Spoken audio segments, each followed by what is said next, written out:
Brad, because you're my friend and because I love you dearly and I don't want to see you suffer, I want to tell you an amazing fact. Yeah. You can enjoy restaurant quality ramekins at home, Brad. You don't have to go to a restaurant for ramekins. You can have your own ramekins at home, Brad. Okay, like, first of all, thank you very much because I feel instant relief. Number two, what's a ramekin? Okay, so you know how you go to literally any restaurant in America and you're like, yeah, I'll have the burgers and sit-down restaurant. And you have the burgers and fries and they bring out the basket of fries, but nestled gently in the fries is a little metal cup filled with ketchup, or it's a little ceramic somewhat larger cup filled with ketchup. Yeah. And you're like, well, isn't this a pleasant way to hold ketchup? Like, oh, this is so nice. Brad, you don't have to go to a restaurant for that. There's restaurant supply stores, Brad. You can just get your own ramekins. Brad, Dave Kellett is now the proud owner of 20 ramekins. 20 ramekins? How much ketchup do you need? Hold on. Well, here's the thing, Brad. Once you own a ramekin, you don't go back. Every meal is like, you know what? I could serve these peas in the plate. What if I put these peas in a ramekin? Yeah. Hey, Brad, you know what? These blueberries, they don't have to go right on the plate. They can go in a ramekin. Oh, Brad, my there's God. a lot of uses for a ramekin. It's like a ramekin rampage over there. Everything's going in a ramekin. I'm telling you, Brad, everybody's getting on the ramekin bandwagon. You got to jump on. This is the good living that we've been promised, Brad. It's the good living we've been promised. And you had to go to a specialty store for this? Yes. So a restaurant supply store. Completely separate topic, but also delightful. At some point in your life, in Philadelphia, there has to be a restaurant supply store, and you've got to go because the bowls are amazing, the pans are amazing, everything's amazing, and also they sell ramekins. I don't want to downsell the ramekins. God. Brad, I'm not. Okay, let me just ask you. Do you have ramekins? I'm going to put you on the spot. Now that you describe them, yes, we do have ramekins. Okay, Carolyn, now let me ask you a serious question. Of... Are they stolen, Brad, or did you buy your ramekins? No, I know that we bought them. I know that we bought them. Because in my 20s, I'll be honest, there might have been one or two ramekins that ended up back at Dave Kellett's apartment when I was 21. Yes, I'm just being honest. My God. We all have our little dark secrets. Mine was I may have been pocketed a ramekin. But listen, ramekins are not expensive. They're delightful. They're a great value add to your whole life. Honest to God, as I've been making meals for my family, and maybe you, as not so much the cook in your family, you don't do this, but to plate a meal and then have a little ceramic ramekin in the middle and the other foods are dancing around it, Brad, it is a goddamn delight, and I will not have you talk me off this. Your kids must be absolutely over the moon with all of the things that are coming their way. They must be just like, do they just sit there bedazzled at the dinner table with their eyes as they sit there with their hands folded and their napkins tucked into their little collars? Father, what plating you've done. This is amazing plating, Father. I know my kids enjoy good presentation and good plating every time. Absolutely, every time. Yes, absolutely. Yeah, you can't fight good plating. So it's anyway, Brad, run, don't walk to your restaurant supply store. You can't miss it. God. Oh my God. What's going to happen when you discover ladles? Oh, Brad, look at the different types of ladles I've got. Here's my ladle display cabinet. I remember the German Christmas song, Ladle Weiss, Ladle Weiss. Boo, read that sheet. I'm going to say hello, everybody. Welcome to ComicLab, the show about making comics. And making a living from comics. I'm Brad Guigar, the editor of the Webcomics Handbook on Substack and the creator of Evil Inc. And I'm his friend Dave Kellett, continuously marveling at how his introduction is changing. I'm the cartoonist of Drive and Sheldon and the co-director of Stripped. And this week's Hour of Comics Advice is made possible by your support at patreon.com/ComicLab. So Dave, let's talk comics. Let's talk comics, my friend. We got a big show for everybody. It is a fun week. Both Brad and I need the podcast to blow off steam and enjoy ourselves today, so we are excited for this. And I've got an opening question for Bradley J. Guigar that is going to knock his socks off, and it goes like this. Brad, hi, Brad and Dave. Big-time listener. Love your show. I want to hear Brad's thoughts specifically about restaurant supply ramekins. How does he feel about them? How does he use or not use them? How have they made his life better? How have they improved his marriage? So, Brad, the question is mainly to you about ramekin focus question here. Well, it's improved my marriage a lot because a lot of times I wouldn't know where to put the ketchup. And I'd be like putting it on the plate like a barbarian. And my wife would just grind her teeth sitting across from me. Yes, and now that I've got a ramekin in my life, I know where to put the ketchup. Brad, it is so good to hear you say this, because a lot of people undercut how important ketchup placement is on their plate. And like a savage, most of us, we go through like just putting ketchup off to the side. That's not a way to live. Because eventually the ketchup gets smeary. It becomes like a little, Picasso-esque smear on the side of the plate there. That's not what you want. No. You want a ramekin holding and protecting and separating your ketchup from the rest of your meal, Brad. I'm so glad to hear you say that. Yes, you want your ketchup properly cradled, I think is what you're saying. You want some nice cradled ketchup. This question comes in from Carlos over at patreon.com/ComicLab, and Carlos writes, Brad and Dave, are there any schools or college programs you would recommend to a young cartoonist from low cost to high cost? What is your recommendation? Brad, this is a great question. We've gotten this, I think, before in the past, maybe 2 or 3 years ago, but it's been a hot minute since we answered this, and I would love to hear if your thoughts have changed at all. What are your thoughts about college recommendations or school recommendations in general for the upper levels? My thoughts have been pretty consistent on this, and that is, I get really nervous, especially for somebody who wants to go into comics, somebody who wants to know where they should major at, or what a good comics major is, because and I always think, we always talk about how badly we want to talk at some of these places like SCAD and everything. And I don't know that I would recommend someone who wants to go into comics to go and get a comics degree.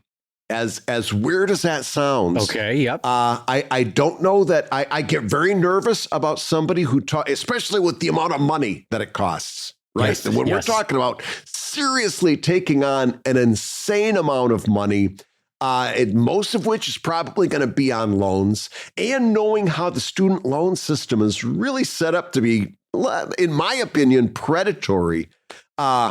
I get nervous when somebody talks about wanting to get a sequential arts degree, and I'll tell you why.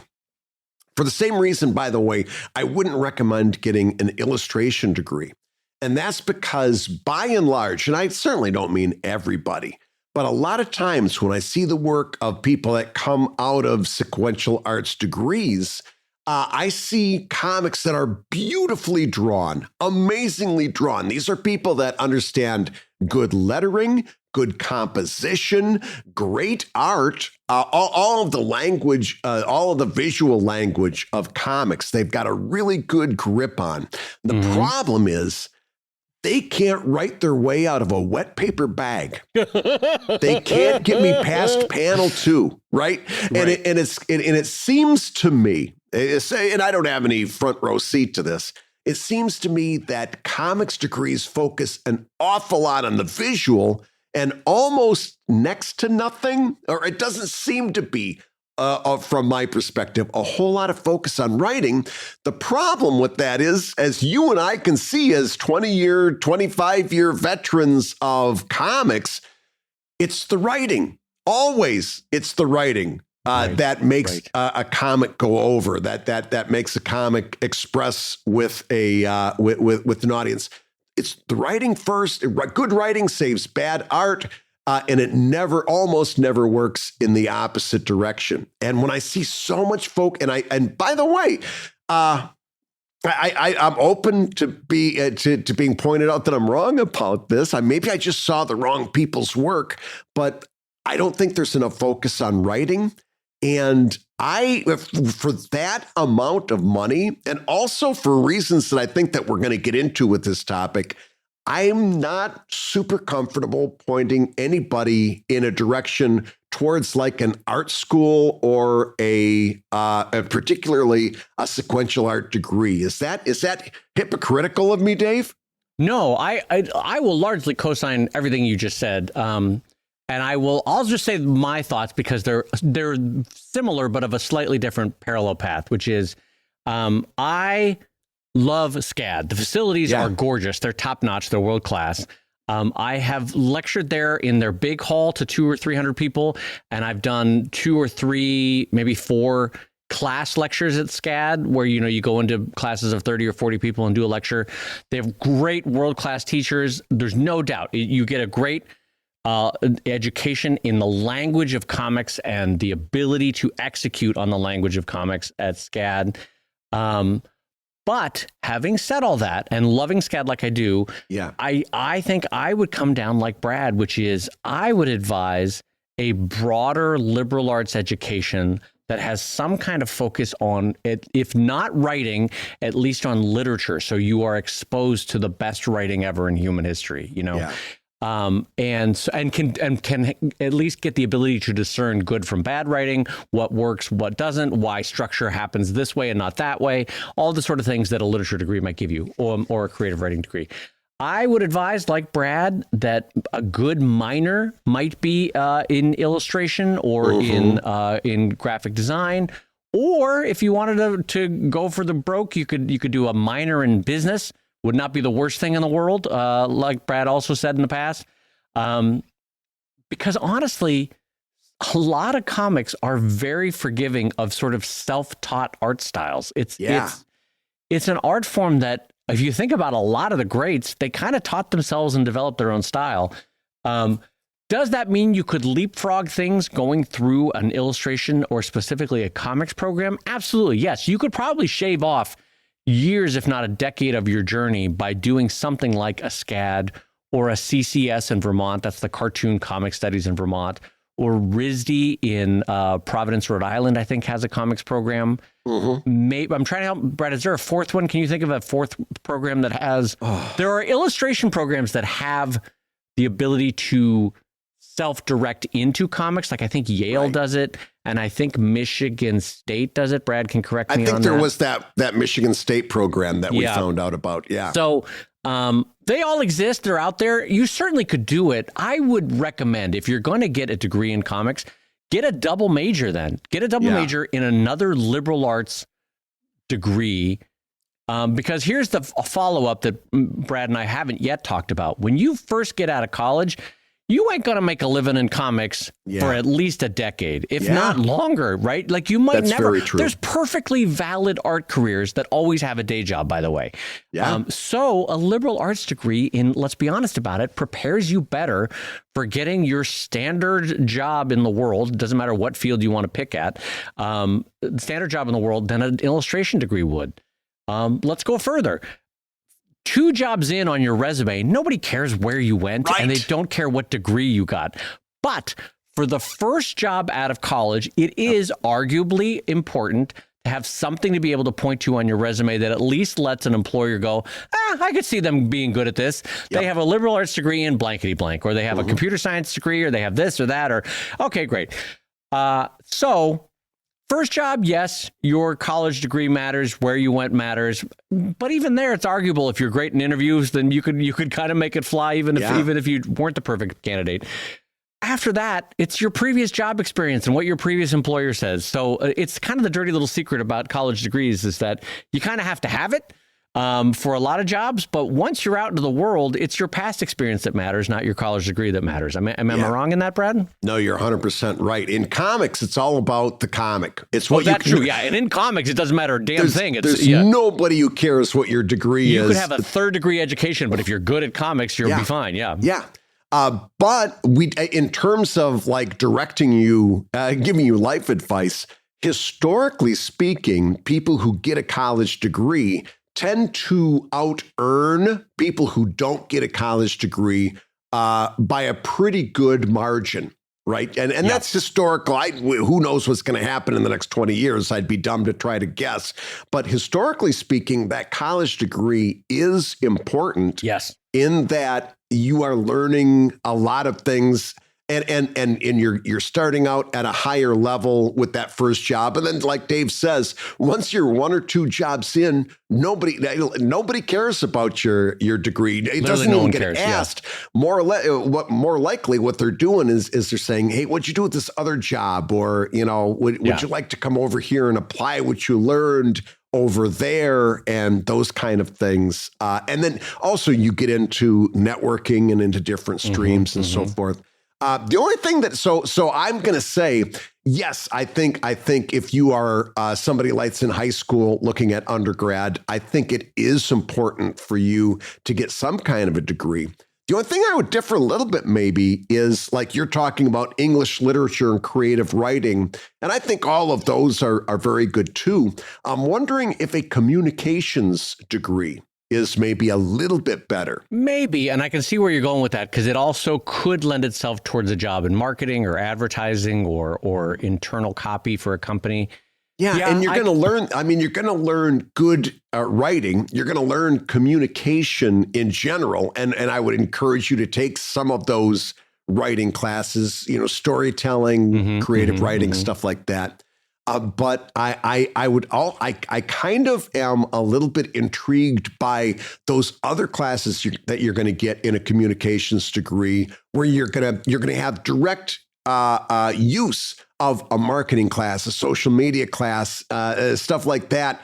I can see those coming into play big time, and I get a little bit nervous also with creative writing because it tends to get very, very esoteric very quickly. It does tend to get very esoteric. We get into poetry and stuff like that, which is valid. Poetry is very valid, but I want you to be able to take a story from beginning to middle and end and make me interested along the way and make me care about the story. It doesn't need to rhyme. It needs to be interesting. Like there are nuts and bolts basics of storytelling that those are the things I want you to focus on. And that's really where it all comes out. And then if you come out on the other end with a degree that you can, like Dave just pointed out, get a good solid day job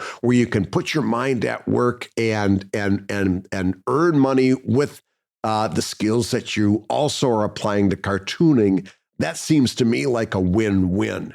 Don't you agree? Yeah. Not to tell anybody that they have to follow the path that Brad and I did, but both Brad and I went into jobs for the first decade or so of our lives at post-college in a somewhat creative field that somewhat informed our comics. Brad went into newspaper and graphic design in newspapers. I went into toys and toy design, and both were skill adjacent. We both maintained our familiarity with Adobe type programs. We both maintained our familiarity with being able to communicate to a very broad public, right? And working within creative direction and notes and all that sort of stuff. So that's kind of the ideal path I would want for you, Carlos, in this kind of thing, is get a liberal arts degree that also keeps your mind and your curiosity broad. You're learning in general. I don't even care what the degree is. A good liberal arts education gives you a broad scope of all the interests of humanity, basically, in the sense that you're reading and learning and touching in on all the major points of history, which is great for your cartooning, right? You read broadly and deeply with a good liberal arts education. You come out of that and do your best, Carlos, to get a job that's sort of creative adjacent, and then spend the next 10 to 15 years working towards getting pro-am cartooning going, and then maybe pro cartooning going. And don't feel bad if you have to maintain the day job. There is zero things wrong with that. If anything, it's the safer path that allows you both mental health and physical health with a health plan, probably, that being a pro cartoonist on their own doesn't allow for. So anyway, as a broad scope plan, I think both Brad and I would sign on with that. A good liberal arts education, maybe but trying to avoid the crippling debt that you could get into with a private school by going to a state school if money is an issue for you and your family. I will say this. We just paid off my wife's student loan like 3 years ago, and we're 50. So like, you don't have to have that nonsense. Like if there's some great state schools out there that can half your cost, and really world-class educations. Look into state school. Don't discount community college, especially for the first 2 in years. this day Oh my and God, age. that path is so smart. Yes. And now in Philadelphia, particularly, the Philadelphia Community College is really, really fantastic. Like I've seen some people come out of that. I knew some people that taught there. Philadelphia, don't discount community college because it's not what you were exposed to. It's not what you grew up with.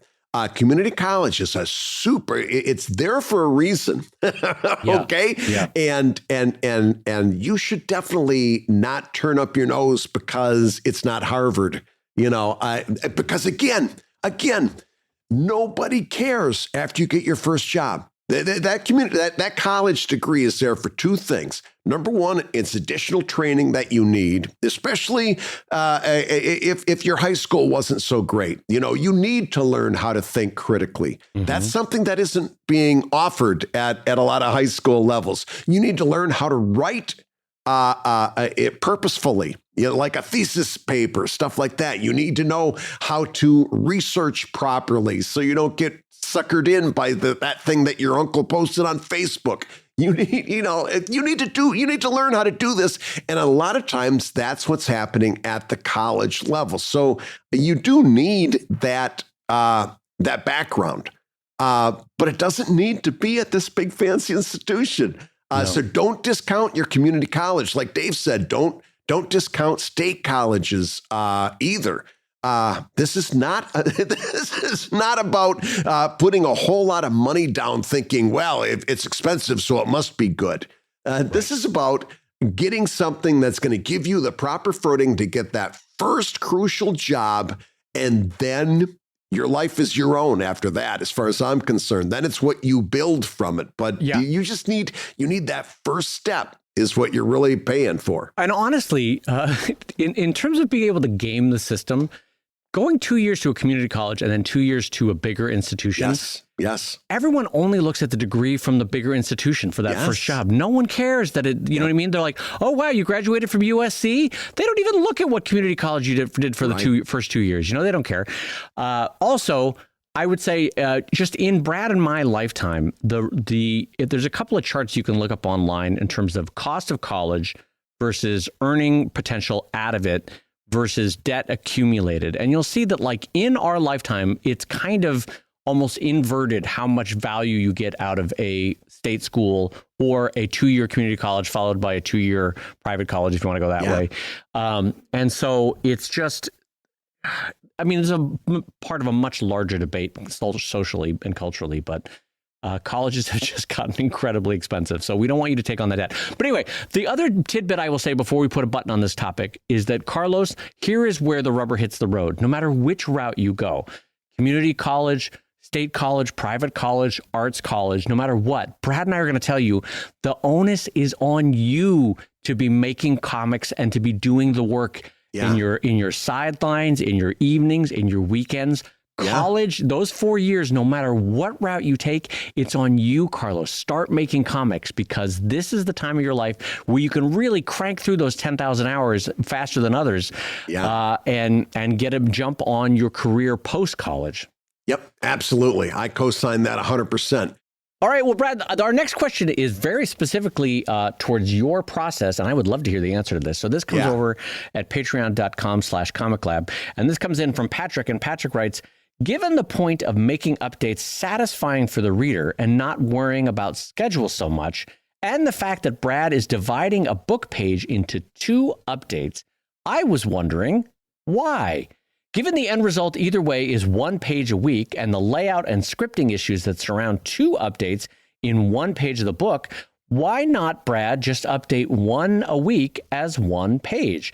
The reason I ask this is because I have discovered I'm very comfortable with a 3-panel structure for my strip, with occasional 2, 4, or 6-panel updates. Is it that some of us just have a sweet spot for our creation? And is it worth trying to break out of that sweet spot? Brad, this is the perfect question for you, my friend. Yeah. Well, it's a great question. In other words, I break my page down into 2 pieces. That means I have to come to a certain spot of significance at the midway point and then at the last panel of that page. So it's got certain ramifications making that decision. Could you say ramekinification? Ramekinification. I almost landed that plane. Man, I was looking for a good ramekin pun there earlier, and I could not come up with one. And I see you couldn't either. But Patrick goes, well, so why not just do once a week and do that? And of course, then you could take that to its logical conclusion. Well, why not just do the whole chapter once a month? Well, no, right? That's not necessarily the next chapter. I love how quickly, well, then why not just do the whole book and just release a goddamn 300 pages every 4 years? I've been Brad Guigar. No, but the reason for that is for a couple of things. Number one, I would not feel as comfortable just updating once a week. I don't think that's enough contact with my readers. I don't think that gives me as many opportunities to go out and talk about my work on social media like I do when I'm promoting the updates and so forth. Yep. But I would say this, Patrick mentions a sweet spot, and having done comics for as long as I have, once I kind of decided to go into this, in other words, before I was doing 5 4-panel comics a week. And for storytelling, that was not great because it was like panel, punchline, panel, punchline, and you couldn't get a story going that way. Yeah, slow advance of a story. Yeah, exactly. Yeah, it was very difficult. So now the first half of the page and either half is usually closer to 7 panels. And what I found was with my particular way of telling stories, I could do significant storyline advancement and then hit a moment of significance. And in 7, you're saying? Yes. Yeah. Yes. In that first half of the page and then the second half of the page. 7 panels, like Patrick says, was kind of a sweet spot for me. And I was like, this is good. I can work this. And it worked. The other part of this whole formula is the size of the page of the books that I print. Right. That's the big one, because going back to a decision I made in 100 years ago, I was publishing on an 8.5 by 11 size page. Okay. Which feels it feels and looks very substantive. It's a very wide and welcoming page at 8.5 by 11. It feels a lot more like European comics. It feels like an album. Yeah, what they call an album in France. Yeah, and it gives I like that pacing better. Yep. There's everything I like about it better. And if there was ever a time that if I decided that wasn't working for me. Right? Don't stick with a mistake just because you took a long time to make it, that old quote. I would, in a heartbeat, go to a shape that's closer to Drive, for example, or just a classic graphic novel shape and make that page closer to it. Instead of being 14 panels the way it is now, I would make that page a 7-panel page or close and go forward from there. Right? Yep. But this is for the way I write, for the way that I present stories. I really like the effect that this has of doing it the way I do it. So I can tell you that it all started from this long progression that led me to believe that this was the way that I need to do things. But the truth of the matter is, I found this way to work. It gives me 2 updates a week, which I think is a little bit better for publishing on the web. And it's my sweet spot for it, to use his own terms. This is where I find my storytelling really works. I can tell that my readers are getting into it because I've had no problems growing my audience and retaining readers and doing things like that. So if at any point it was like, oh, geez, I seem to be losing people doing this. Well, then that would be time to rethink what I thought that I knew. Right. Right. So for me, this is a sweet spot. Yes, I'm the biggest guy that yells and says you don't have to do a daily update. You don't have to be beholden to your schedule. But one a week for me just didn't feel like enough. It wasn't enough opportunities to me go and crow about what I'm working on social media. You know what I mean?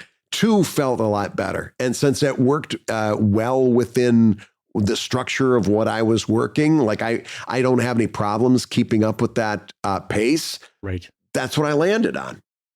Yeah, and I think the admission of it being a sweet spot is the right way to say it, because for whatever reason, I have landed on a sweet spot that also happens to be about 6 or 7 panels for a page of Drive. Yeah. Which is admittedly about half the size physically of Brad's pages, because my books tend to go at 8.5 by 9 for Drive. And so the drawn page is even smaller than that. Anyway, what I'm getting at is, it might not be an accident that 6 to 7 panels we've both found is just enough to establish a scene, build up the exposition, and have some sort of satisfying ending. Right. In a way, coming from comic strips, which had 3 and 4 panels, which did not feel satisfying in longer form storytelling. It's interesting that both of us have landed on updates that are somewhere around 7 panels. Like I'll go as high as 8. I'll go as low as 5 or 6. And I'm sure the same is true with you. Oh, yeah.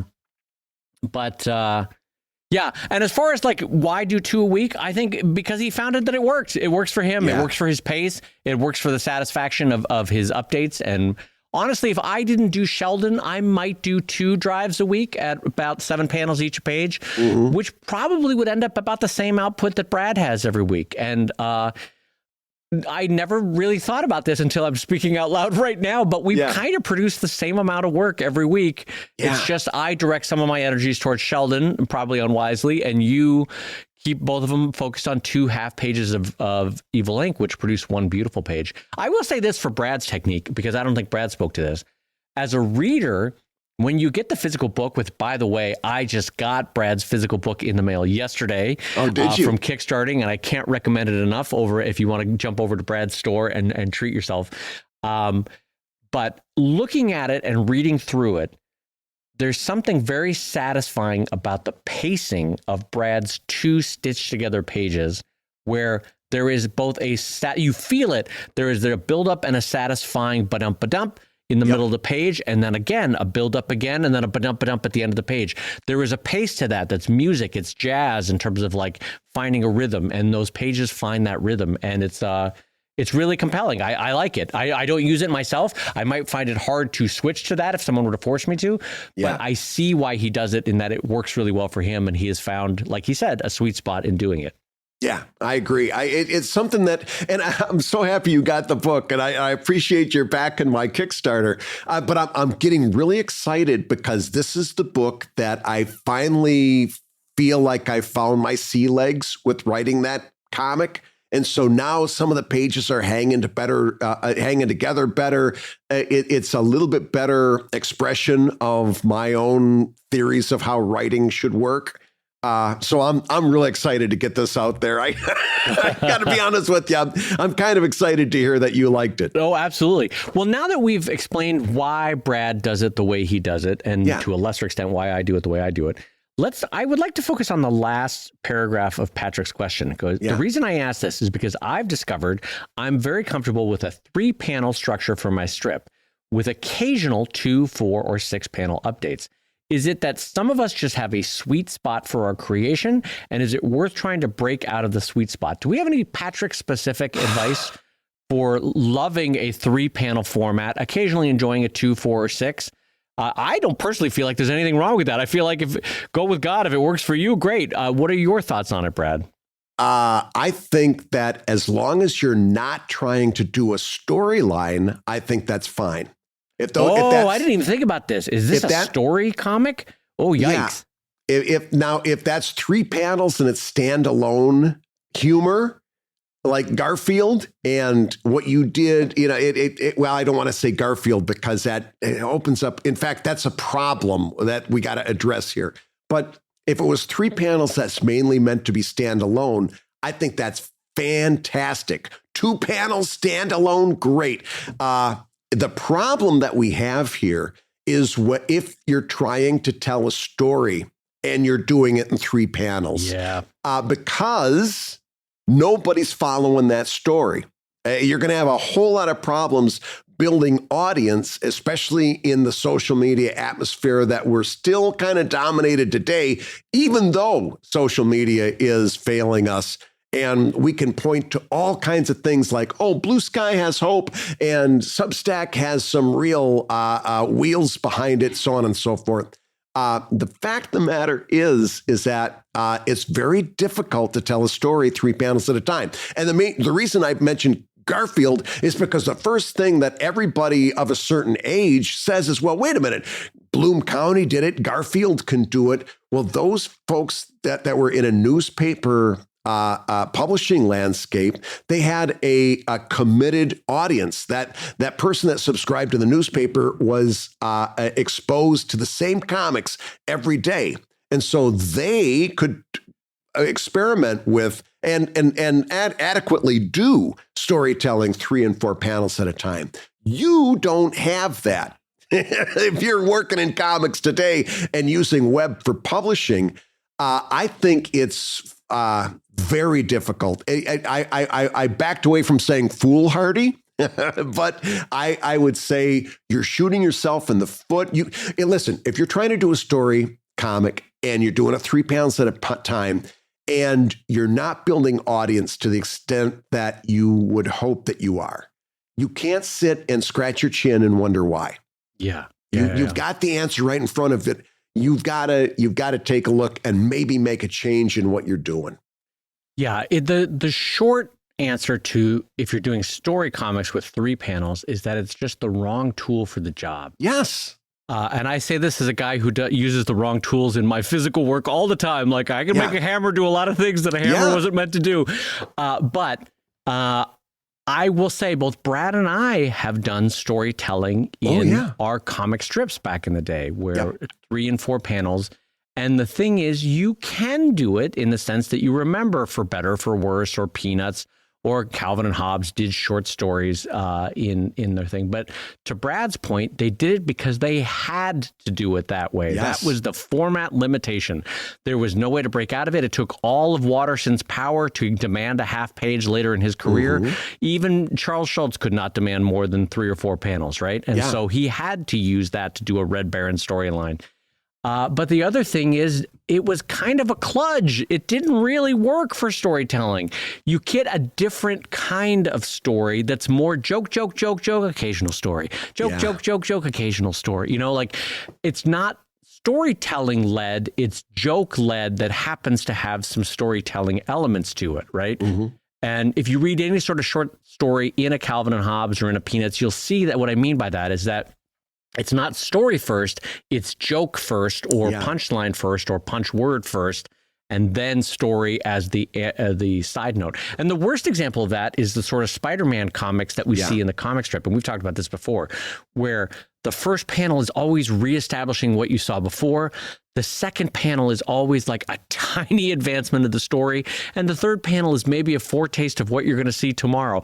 And it moves glacially slow. It's a terrible way to tell a story. Yeah. So what Brad and I are saying is that given what we're able to do now with our own websites and our own nigh infinite scrolling capabilities, it's just the wrong choice to choose to tell a story with 2, 3, 4 panels when you could do 6, 7, 8 panels and have just as viable an audience, if not twice the size. So can you do a comic strip story? Yes. It gives you a very different feel, I guess is another way of saying it. It gives you a joke-heavy story. And maybe that's what you want. I don't know that Brad and I would recommend it. You can do it, though. If that's what you grew up loving with Garfield or with Peanuts, and you're like, I want to do that, too. Partially, you got to ask yourself, if Schultz didn't have those limitations, would he choose to do it that way? Right. You know? I don't know. Because as Brad said, it was a captured audience. They had to read Monday just like they read Tuesday, Wednesday, Thursday, Friday. It was there. you don't have a captured audience. If they forget to read you for 3 days, they could skip a whole big chunk of the story, right? Granted, they can go back and read the archives, but you get where I'm going with this. They're not captured. They are not actively reading you every day. They're passively getting it sometimes, and sometimes 2 or 3 days might go by before they get it. So it's a dangerous play, I guess, is what I'm saying. And I always get a little bit nervous when people say, well, wait a minute, they can read my archives. That's the power of a webcomic. They can read my archives. The problem with that is if I discover you today and I read today's strip and I don't understand it because I to understand today's strip, I needed to read yesterday's strip, or God help me, 3 days leading up to today, I've got to read to really understand today's strip. And today's strip doesn't hit with me. It's imperceptible. It's ununderstandable because I came in the middle of the continuity. That is not an experiment. That's not an experience that makes me say, oh, I need to read the archives. Oh, I see what you're saying. I need to see more of this thing that doesn't make any sense to me. Agreed. I just read something that is imperceptible. It makes no sense whatsoever. This is inscrutable. Where can I find more inscrutability? I don't want more of that in my life. I want less. And in fact, what happens a lot of times is you see the visual style of a comic that let you down before, and you scroll right past it because you know this guy's is going to probably let you down again. Right, so you scroll past. Nobody's anxious to find out more about that comic that didn't make sense to them today. And that's a real problem. By the way, that puts us as artists, that puts us as creators in a really difficult spot. It's very difficult to do storytelling on a social media dominated web. We talked about this a long time ago. If you're doing story-based comics, that means that every comic needs to have a jumping in point at some kind of way to introducing that topic to the reader in the first panel and some kind of point of significance at the end. Every one of them. That's not easy to write. That takes a lot of creativity of doing that. But at the same time, and I'm finding this, I'm going to go right back to Substack. I'm finding this an awful lot as Substack has opened my mind to how I present my comics on the web. So a lot of times I don't have any compunction, and I would consider this on other places that aren't Substack as well. Like a lot of times on my Substack version of my comic, I'll start with a 1-sentence intro that says something like, last week on Evil Inc., this thing happened. Then I present a panel from last week's comic that shows them something significant from that. And then I say, this week or today, we join the gang as they're about to go into the cafeteria, and then they go right into that. So basically what I've done is I've manufactured that intro that here's what's going on. I'm going to give you a quick 1 or 2 sentence intro to what's going on, and then I'll present that comic. And it's like, I don't have to necessarily bake it into the comic. I've got all kinds of tools that I can use to present that otherwise and still give that first-time looker a little bit of a chance to understand what the hell's going on with these guys. Yep. As a capstone to this is not related to your question, but since we're talking about having the right tool for the job, I think I personally would like to end this off with talking about what are the right tools for the job depending on the comic you want to do. Yeah. If you want a comic that presents crystallized ideas that are non-sequential, non-related, a single panel comic is for you. Yeah. That's why editorial cartoonists do it. That's why the Far Side did it.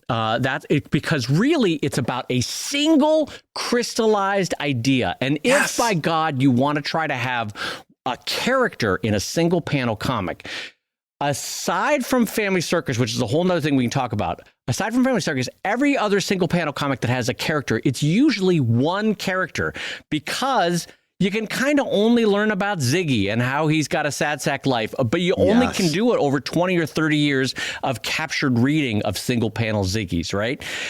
So that's that. The second one is if you want a longer, less crystallized, idea-focused writing that's more dialogue-based, then you go to comic strip. That's where you get you get establishment, you get exposition, you get build up, and you get punchline payoff, right? Is it 2 panels? Is it 3 panels? Is it 4 panels? Doesn't matter. That's the format for that. Yeah. This is more character focused. And even there, it is only character focused over the course of years and decades. Yeah. You slowly figure out who Opus is versus who Milo is versus who this or that is, right? And only tangentially over the course of decades do you get an establishment of storylines and moods, only slightly, because it doesn't really work well for that. No, the next phase is page format, and page format is longer form storytelling, right? Yeah. And that you can have character, you can have pacing, you can have story, you can have ideas all worked in, but it's just a lot more work. So that's why it's just a quick summation of what's the right tool for the job based on what you want to do. Yeah. The long and short of it is, if you want to tell a story, I think you need more than 4 panels per update. I really do. I think you need. I think you got to be looking at page length there, and not to be just in wrapping this up. Stop and think. The whole reason that you listening at home are enamored with this idea of 4 panels is because 4 panel. The reason we've got a long horizontal strip that breaks into 3 or 4 panels is that's what worked on the printed newspaper page. If it wasn't for the printed newspaper page, those might have been a vertical scroll. They might have been 7 panels. They might have been 23 panels, right? You are still locked into thinking about comics because that's how they were conceptualized on a newspaper comics page. We don't have that anymore. It's a completely new format. And that format is basically the screen of your iPhone today.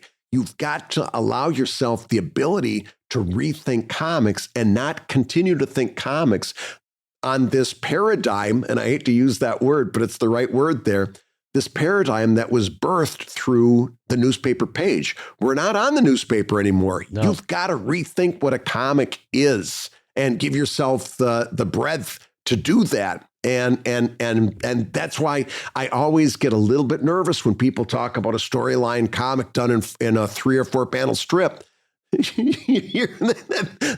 only place that ever worked was newspapers, and those are gone, and they're not coming back.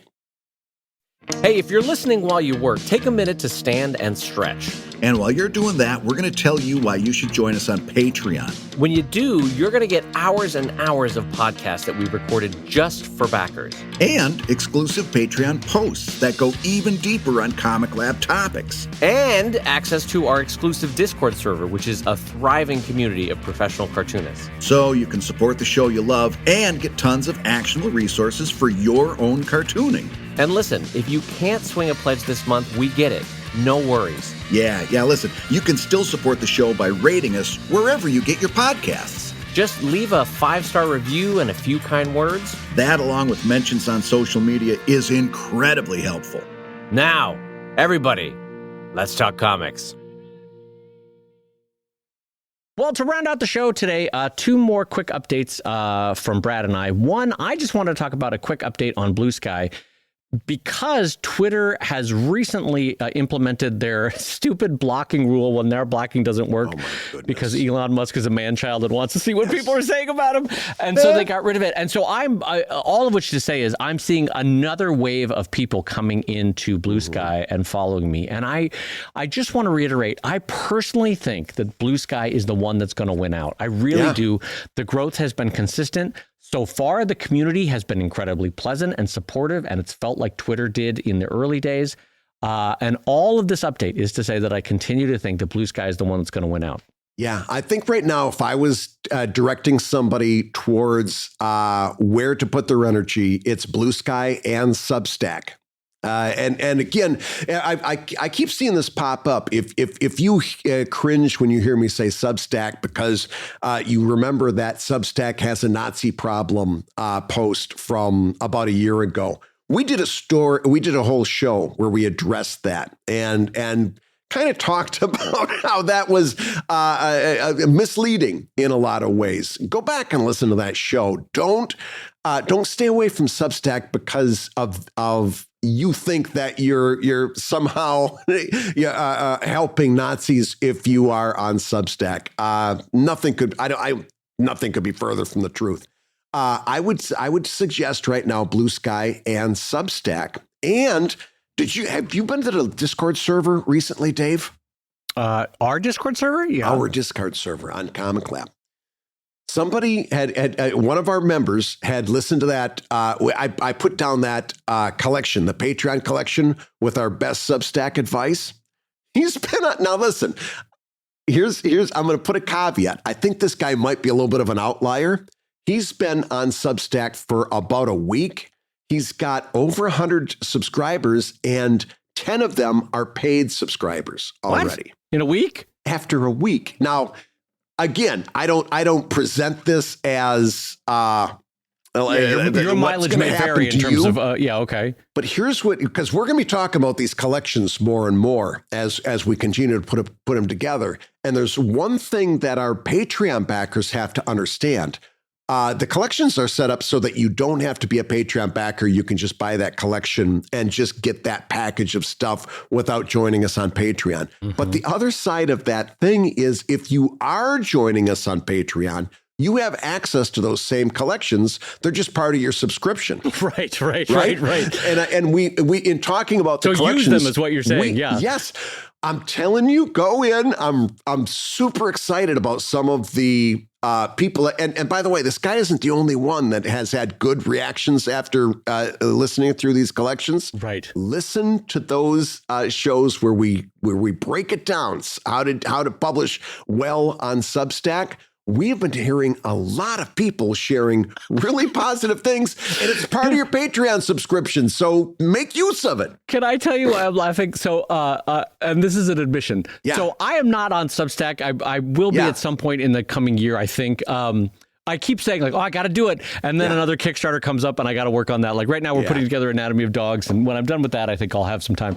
But anyway, one of the reasons why I'm laughing is every time Brad talks about specifics on Substack and like, here's how you do it, here's why you do it, I start to glaze over because I'm not on it yet and I don't know the specifics, you know what I mean, of Substack. So I feel like, when you're telling your grandmother about how your soccer game went and she's like, oh, that's great. And then Billy kicked it down the field and then Susan came up and she was like really fast and she made the shot. Yeah. And the grandmother's like, Yeah. That's a little bit how I feel. But I want to say, like, as much as I've been doing grandma listening to Brad's soccer games so far on Substack, when it comes time for me to launch my Substack, you can bet your bippy I'm going to look at those collections on Patreon and be re-listening avidly to every single one to Brad's advice on that, because I feel like it has been a really good distillation and concentration of advice from Brad on how to get a Substack going. So I'm excited. That's my roundabout way of saying good job, excited. Brad.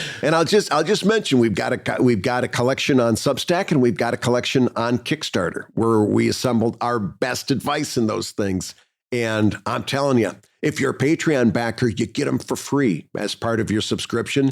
Get in there and listen to those. We've got it all gathered for you so you can just focus on what you want to be learning right now. And you got a Kickstarter coming up.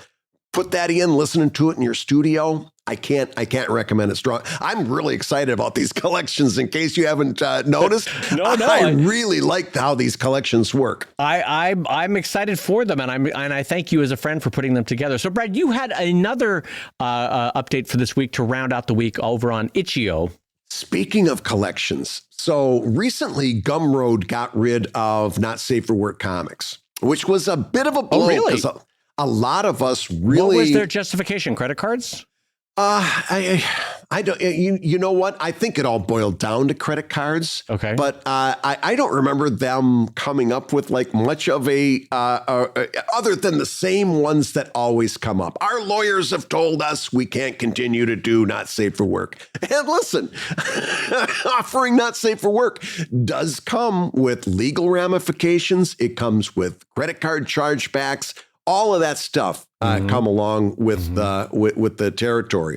And they made a cost benefit analysis for them, I'm sure, and decided that it wasn't worth it anymore for them, which is why I always cheerlead for Patreon, because Patreon so far, knock wood, when long ago I thought that they were going to jettison Not Safe for Work. they've stood by it, which show to me kind of shows that they kind of believe in that kind of freedom of expression that they talk about. I wonder if that's because it's easier for them to dodge chargebacks because Patreon broadly does not throw up the immediate red flags that say like an OnlyFans might do for, because aren't a lot of credit card chargebacks when like a partner or a spouse finds out about it and someone immediately cancels and goes, oh no, that's an accident. I don't know what that is. That's exactly how it happens. And then the person, when they're caught because they can't talk about their own sexual interests with their life partner, says, well, I must have gotten hacked. That's all. I certainly wouldn't be subscribing to this particular OnlyFans. And but so when people say chargebacks, that's the big problem, right? Is that the people are basically going, it's not me. I don't know what that is. A huge problem. And it's not only is it underhanded, in my opinion, but it's sad. It's sad when you can't look at your life partner and say, oh yeah, you know what? This is something I'm kind of into, Jesus Christ. But anyway, losing Gumroad has been kind of a blow to, if you pardon the expression, to a lot of us. And Itch.io it seems to me, now Itch.io is itch.io. Can I pause you right there and ask you a question? What the hell is that name? What does that mean? Is that some kind of branded thing that I don't? Somebody actually pointed this out, I think, in the Discord. The .io stands for Indian Ocean. Okay. And there might be a problem with the .io URLs coming up the line, because I think there's something that the ownership of that. Does the domain fall to a larger country that has moral clauses or something? Or is that the idea? Or not even moral. It's just going to be anybody that's got an IO domain is going to maybe face problems. I didn't completely understand it, but I do know that IO stands for Indian Ocean, which is wonderful. And what is the itch all about? Itch? I don't know. That I don't know. I guess what I'm getting at is there marketing like, we're here to scratch that itch or something? Like, what do they? Why itch? Itch.io started as a game download place where like independent game developers could post their game, and so maybe that's the itch that they're scratching. In fact, their logo is a little video game controller. Oh, okay. But they realized that they could. These are questions from someone who literally has never even been to the website, so that's why I'm asking. Well, listen, if you're doing not safe for work comics, I want you to start using and taking a look in that, because just out of curiosity, I started posting a couple of things just to try it out and get a heartbeat. I instantly got a reaction and got some downloads. And not only is the user interface really good, really solid, and in terms of easily uploading your stuff, it's got some great widgets so that you can put this easily and offer it for sale on your website. And their analytics so far have been jaw-droppingly good. So if you are a not safe for, frankly, anybody, but you can tell, by the way, on their site, they're leaning heavily into not safe for work comics. It's pretty easy to see. So not a place for me to put Sheldon up, is what you're saying. It might not. Although I know that they've got safe for work stuff too, but they're very, very strongly leaning in, we'll say. And holy cats, the analytics have been really good. So if you were somebody that has been looking for a replacement for Gumroad, my number one suggestion to you always has been and always will be drivethroughcomics.com, which is through is THRU, drivethroughcomics.com. They have been my standby, my stalwart. They're fantastic.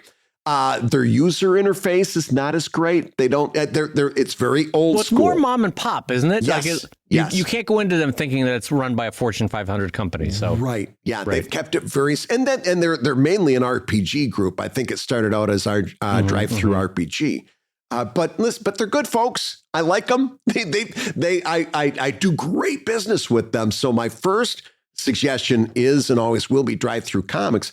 But Itch.io is really showing me some great stuff. And if you're one of these people that's kind of still smarting from losing Gumroad, I think that's kind of the place to be right now. Yeah. I mean, one of the reasons why I made the delineation of mom and pop is because the one that continues to absolutely boggle me is Amazon with their Kindle program, which am I wrong in thinking that they currently have $1 trillion valuation on the market? Like, I don't know that for a fact, but I wouldn't be a bit surprised. Let's put it that way. Well, what I'm getting at is they're not suffering for cash flow, right? And yet they have the worst interface to upload things, to manage things. The statistics are unreadable and unmanageable, and the analytics are the worst. I do not understand how a company, I mean, maybe they're so big that they just don't give a shit. I think that's often the case. Yeah. They're so big that they don't care. They don't have to care. So when something like this comes along with Itch.io, where it's really well designed, the formatting and the uploading is easy, and there's great analytics, I'm always like, why can't Amazon do that? Yeah, because they don't have to, because literally, when it gets to that size, spending even like a dime on something like that, it really comes down to greed. They're not going to spend even a dime to make that better because we all got to dance to their tune. They're the 400-pound gorilla, so we've got to dance to their tune, and until something shifts.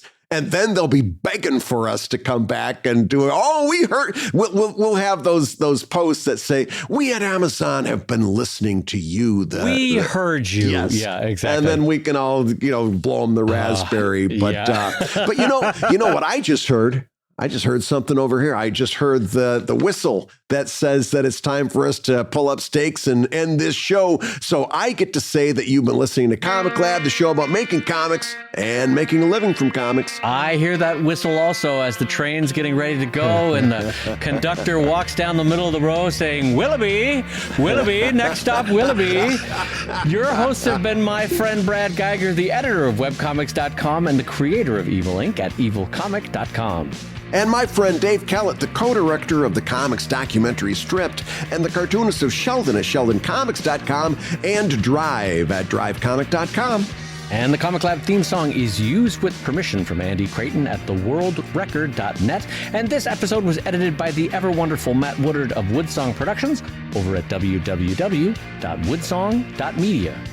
If you love ComicLab, and we know that you do, you can rate and review the show on Apple Podcasts, and you may hear your review featured on a future episode. Also, thank you for those 5-star reviews over on Spotify. You are keeping us right at the top of the charts, and that's really helping us get out to a larger, broader audience that we love welcoming new people into the group, and you're helping us do that, so thank you. Amen to that. And I will say, as we end out the year and we round out your December, maybe consider joining us over at patreon.com/ComicLab. It would be a kindness to Brad and I. If you are getting the value out of the show, I promise you will get more than twice the value out of the Pro Tips episodes we have and out of the Discord server. And on that note, I will say ComicLab is made possible by your support at patreon.com/ComicLab. So I will go ahead and say that twice. Patreon.com/Ramekin Warehouse over on 4th and Main. Open most days except for Sundays.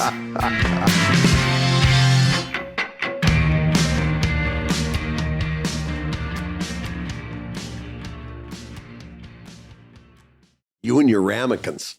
I'm not kidding. The fucking ramekins are great. You think you're laughing at me, but like, you open up a drawer full of ramekins and all is right with the world. You're like, I'm ready to prepare this meal. You put them in a drawer, do you? I put mine in a cupboard. How do you put a ramekin in a drawer? I've gone in so far in this rabbit hole, Brad. I've bought metal ramekins. I have 3 different sizes now of ramekins. So a small one's great for sauces. A big one's great for fruit cup kind of things. I've got a bigger, like 2.5, 3-inch ceramic ramekin, which, if you want to think about it, is like a small French onion soup, but it's smaller ramekin. Right. Or so a it's tart. good for it's good for like tarts and yogurts and creams. And then I've got a bigger ramekin that is absolutely more like French onion soup size. Brad, the ramekins are, I've gone in deep. Maybe I need you as a friend to have an intervention with me and say, stop buying ramekins. The small ones, are they like the thimble, just a little bit bigger than a thimble for your ketchup, like at a bar? The small ones are maybe 1.5 inches wide, 2 inches deep kind of a thing. But I also have like slight variations on sizes of those that are, some are wider, some are taller, because honest to God, certain creams benefit from width. Certain creams benefit from height and depth. Brad, I've gone in real big on the ramekin front, my friend. I'm all in. I'm all in. Well, listen, follow your joy. And that's all I can tell you. Follow your joy. If this is what it does for a Dave Kellett over there, by God, then you be the ramekinist person over there that you can be with your drawer full of ramekins. I tell you what, I have found something that can contain my joy, and it's ramekins. It's ramekins.